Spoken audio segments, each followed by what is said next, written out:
Hey guys, this is Jason. I'm reviewing Kingdom of the Planet of the Apes, directed by Wes Ball. It is a new Planet of the Apes film, and it is the fourth Planet of the Apes film that takes place during the new remake that they started back in 2011 with Rise. It takes place centuries after War for the Planet of the Apes, where we focus on a new ape named Noah, played by Owen Teague, who sees his family get taken by Proximus Caesar, played by Kevin Durand, who later gets help from a human he runs into named May, played by Freya Allen, and both of them have to work together to save Noah's clan and defeat Proximus. Now, I haven't seen every original Planet of the Apes film. I've only seen the original film from the 60s and the Tim Burton Mark Wahlberg remake from 2001, which we're not going to talk about that one. I have, however, seen the newer Planet of the Apes films, like Rise of the Planet of the Apes is really good, Dawn of the Planet of the Apes is awesome, and War for the Planet of the Apes is my favorite Planet of the Apes film. In fact, this whole trilogy, Rise, Dawn, and War, I consider it to be one of the best trilogies of all time. I love the motion capture in all three of those films. They had an emotional core for all three of them, and I love Andy Serkis as Caesar. And when I found out that they were going to make another Planet of the Apes film in this franchise, I was a little hesitant because I thought War ended it perfectly, and I didn't think they needed to make any more after that. But I still wanted to give this movie a chance because I am a fan of the franchise, and even though it's not going to be the same cast or the same director, I still wanted to see what this movie is going to be like with a new cast and director. And I haven't seen much of Wes Ball's films. I haven't seen his Maze Runner film, so I didn't know what to expect. And after I finished watching the film on Disney Plus, I felt relieved that this was still a really good movie that understands what this franchise is supposed to be. Like, this movie still focuses on the apes more than the humans, because when you go to a Planet of the Apes film, you don't go to those films for the humans, you go to those films for the apes. It still realizes that the main focus of the film are the apes, not the human characters. Now, granted, like I said earlier, I haven't seen all the older films, so I don't know what to say there.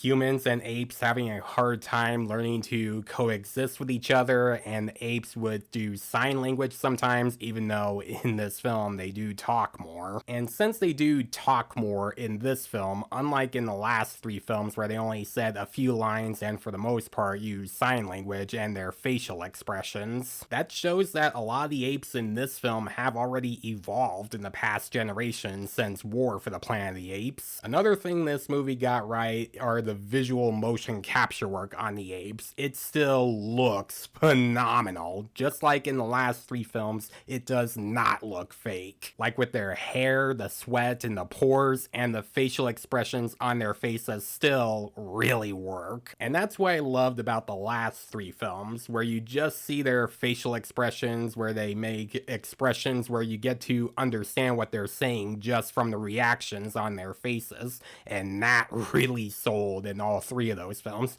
and it does really sell here as well. When it comes to the CGI and the motion capture work, it does not disappoint, and remains to be one of the best parts of the newer films. And since this movie focuses on a new cast, we have a new main character of the film named Noah, played very well by Owen Teague, who is trying to get both his family and his clan back after they get taken by Proximus Caesar and his apes. Which, of course, he's using Caesar's name for the wrong reasons, because he's lying to the other apes about Caesar doing all these bad things to get what he wanted, even though that Caesar we know from the last three films never did that. And you do get to feel some sympathy for Noah when he's trying to impress his family and trying to save them, and he slowly starts to learn about the lies that he was told about Caesar after he runs into another ape named Raka, who tells him who Caesar really was in the past. And that becomes a bit of a struggle for him when he starts working with a human named May, and he starts to slowly learn more about what humans did in the past. And another thing that I do like about this film and in the other films is that the characters are not one-sided. You understand where all of them are coming from, both the humans and the apes. Like with Proximus, for example. Now, granted, you don't like what he's doing throughout the film, but you understand his his points about humans when he's talking to Noah about them. And that makes it very interesting when a character makes a point about the world and the life in this film.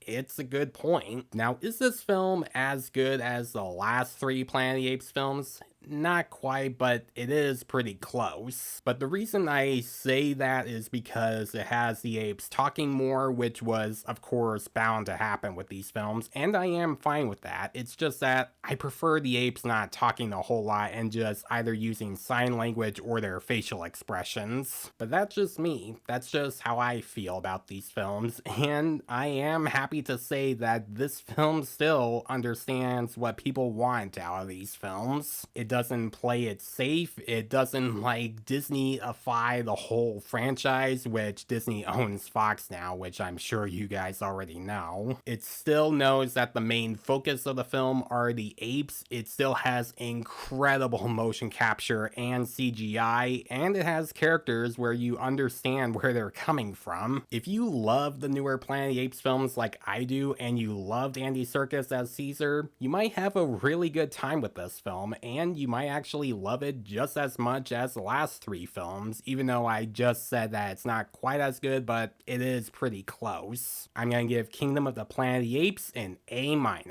Definitely watch this on Disney Plus if you haven't seen it yet, but if you have seen the movie in theaters already, what did you think about it? Did you think it's another great film in the franchise, or did you think this is the first bad Planet of the Apes films in the newer franchise? Let me know in the comments below. And as always, if you like this video, please leave a like and subscribe to my channel so you don't miss a thing, because it helps my channel grow. Hit the notification bell so you know what other videos I'm posting.